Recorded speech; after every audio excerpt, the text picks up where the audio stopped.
Diz aí. Você pergunta, o Panzi responde. Olha quem estamos de volta. Eu voltei. A Carol vai gostar dessa, hein? Diz aí, tá de volta aqui no YouTube da Itatiaia. Você que viu a caixinha de perguntas lá no Instagram, deixou sua pergunta, eu volto aqui no @itatiaiasport para responder algumas escolhidas pelo nosso produtor. Então, bora ao que interessa, bora para as perguntas e respostas. Pergunta do Magno Monteiro, 1212. Alô, Magno, obrigado pela pergunta. Panzi, o Atlético com o Felipão consegue ir longe na Libertadores? Porque tá difícil os jogos do Galo. Ô Magno, eu acho que tem toda a condição de avançar na Libertadores, até porque o Atlético tem um time muito bom, tem o Bernard para chegar. Acredito que muitos jogadores do Atlético vão dar respostas, vão jogar mais contra grandes adversários. Até foi um motivo de um debate aqui na Itatiaia, num desses programas nossos, sobre o jogador do Atlético, jogador já renomado, com carreira em Europa, seleção brasileira, jogar a primeira fase de campeonato estadual, né? Enfrentar um Itabirito, com todo o respeito que nós temos e que eles têm, as equipes do interior, um Democrata, um Ipatinga, mas é diferente, né? A entrega sem bola, a concentração, um jogador que está num outro patamar de enfrentar uma primeira fase de estadual e de jogar uma Libertadores, jogar uma semifinal e final de campeonato estadual, Brasileirão. A gente só vai ter essas respostas a partir do momento que esses jogos começarem a acontecer. Semifinal já tá batendo a porta, tem clássico, Atlético e América. E você pergunta de Libertadores. O Atlético do Filipão pode ir longe na Libertadores?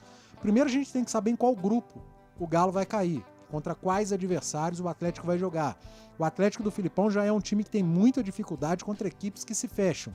E vai encontrar esse tipo de jogo na Copa Libertadores. Precisa se adaptar a esse tipo de jogo. O Atlético é uma equipe, é um time do Filipão que tem mais facilidade de encarar adversários que jogam, que vão para cima e dão espaço. Então vamos aguardar. Time para isso tem, elenco para isso tem, técnico que sabe jogar a Copa Libertadores, que sabe jogar um mata-mata, tem. Você pode não gostar do estilo de jogo do Filipão. Eu não gosto, mas nós precisamos respeitar a história do homem, né? O Filipão é vencedor, sabe jogar como poucos mata-mata, e a Libertadores tem a fase de grupos, mas ali na frente é um mata-mata.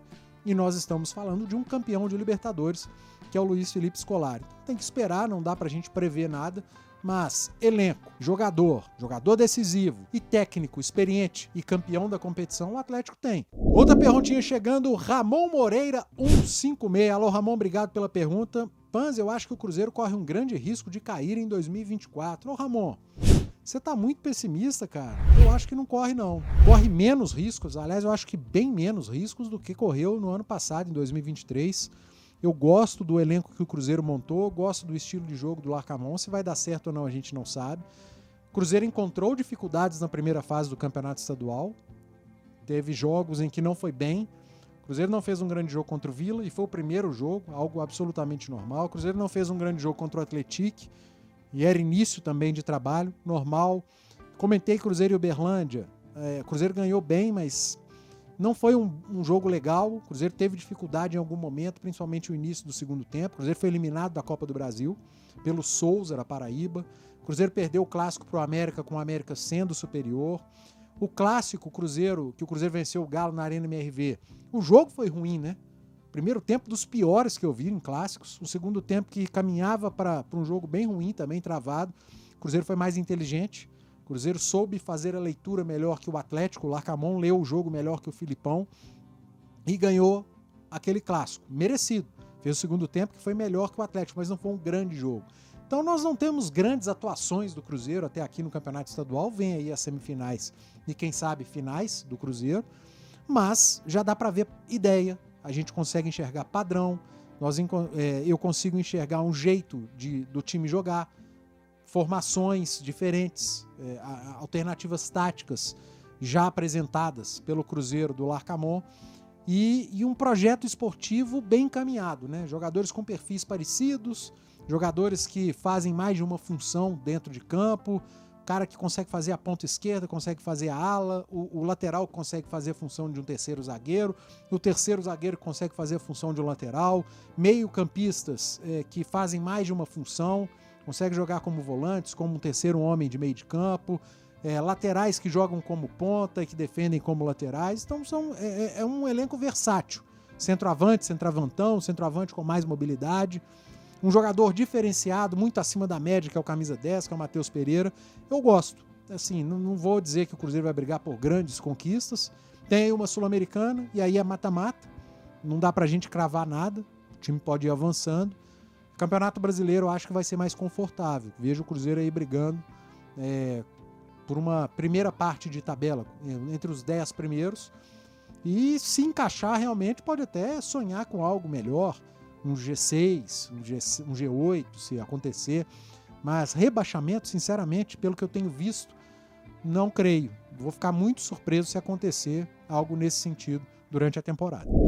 Alfredo Filho 22, obrigado pela pergunta. Essa não tem nada a ver com futebol mineiro. Panzi, qual a sua opinião sobre o Abel Ferreira, técnico do Palmeiras? Alfredo, eu acho um baita treinador. Queria ver o Abel como técnico da seleção brasileira.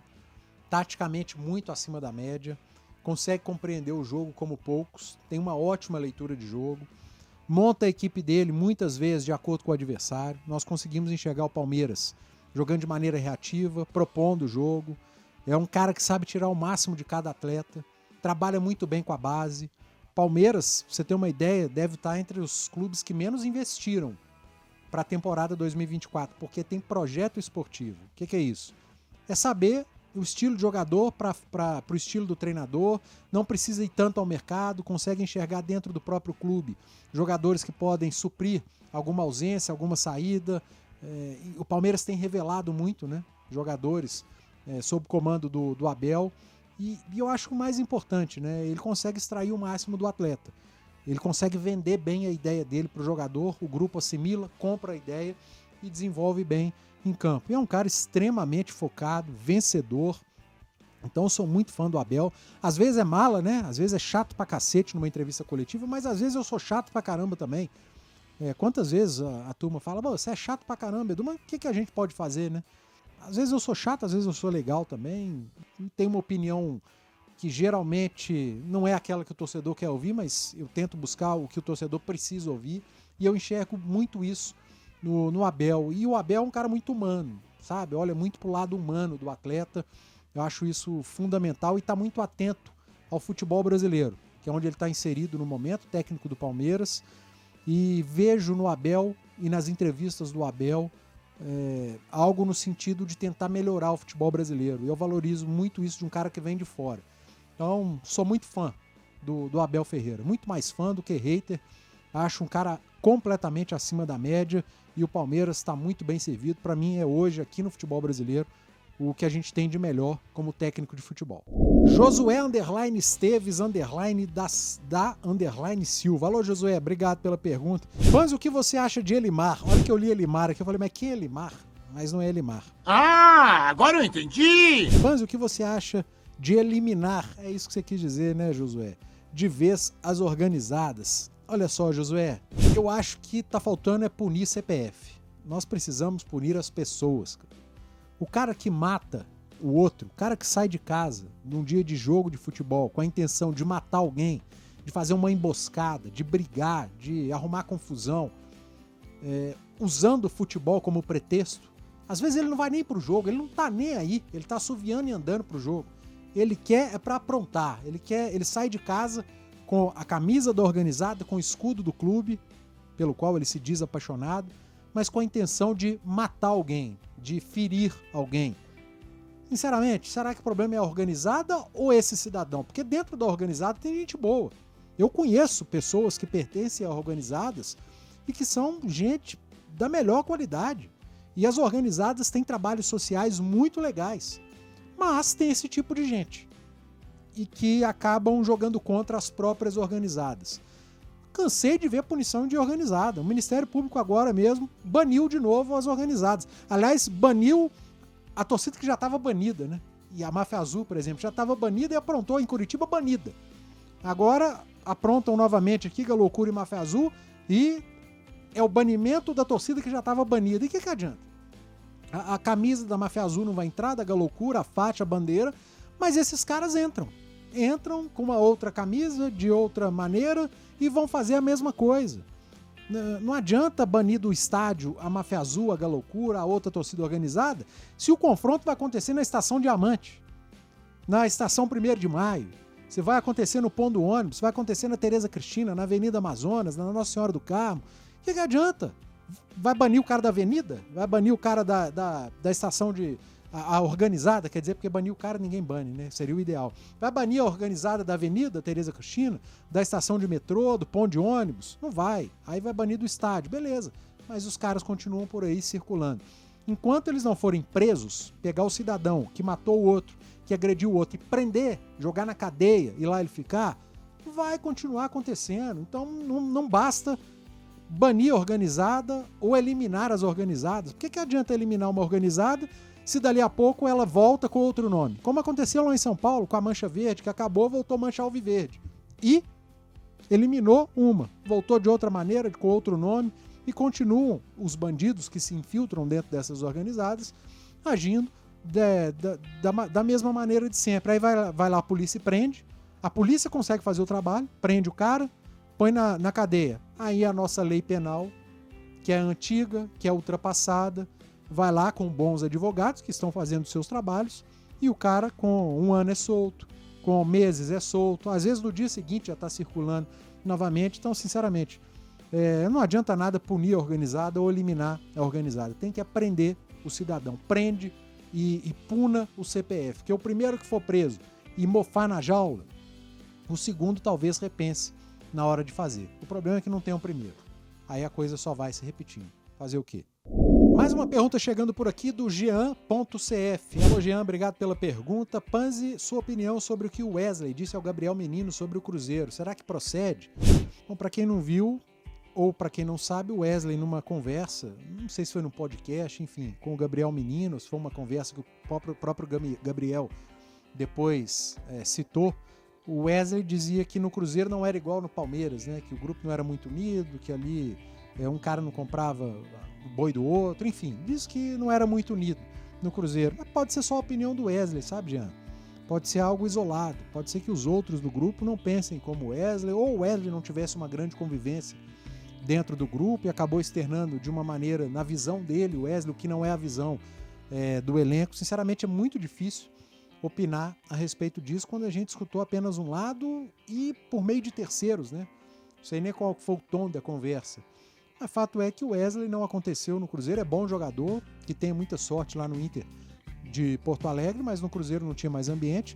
Eu não sei como é que era o ambiente dele com o grupo, né? A gente não sabe, fica difícil de opinar, de emitir uma opinião a respeito de algo que a gente não vê, a gente não participa no dia a dia. A impressão que eu tenho do grupo do Cruzeiro, nos jogos, em vídeos, né, divulgados pelo departamento de comunicação do clube, é que a convivência lá é muito boa. Os vídeos de pré-jogo, pós-jogo, parece que a turma convive e se dá muito bem dentro do clube. Então, sinceramente, pode ser uma opinião isolada de um atleta, pode ser que outro tenha a mesma opinião, mas eu acredito, pelo que eu sinto, é que a maioria gosta e vive num ambiente muito saudável lá dentro. Jonathan.queiroz.1257. Alô, Jonathan. Obrigado pela pergunta. Fala, Panzi. Fala, Jonathan.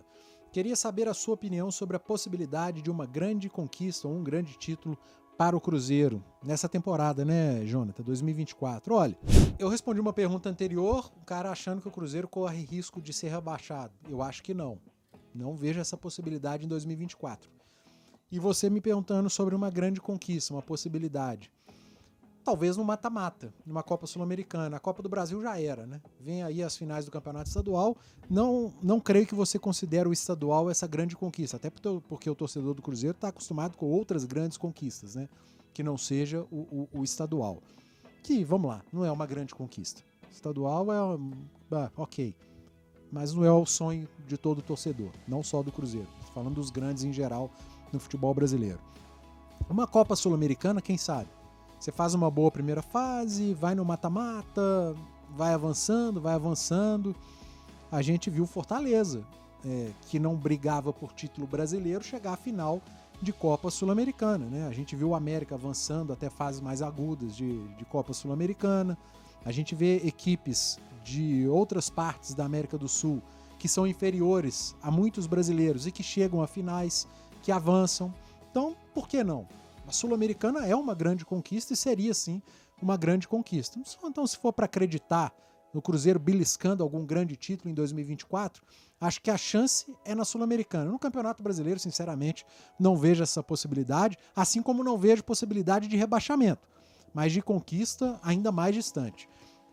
Tem o Flamengo que está voando, está jogando muito bem, com um elenco riquíssimo, com um baita treinador. O Inter de Porto Alegre, para mim, vai ser uma surpresa positiva na temporada, tem um elenco muito bem montado, um técnico muito bom e está sedento pela conquista do título brasileiro e vai ser um adversário do Cruzeiro na Sul-Americana.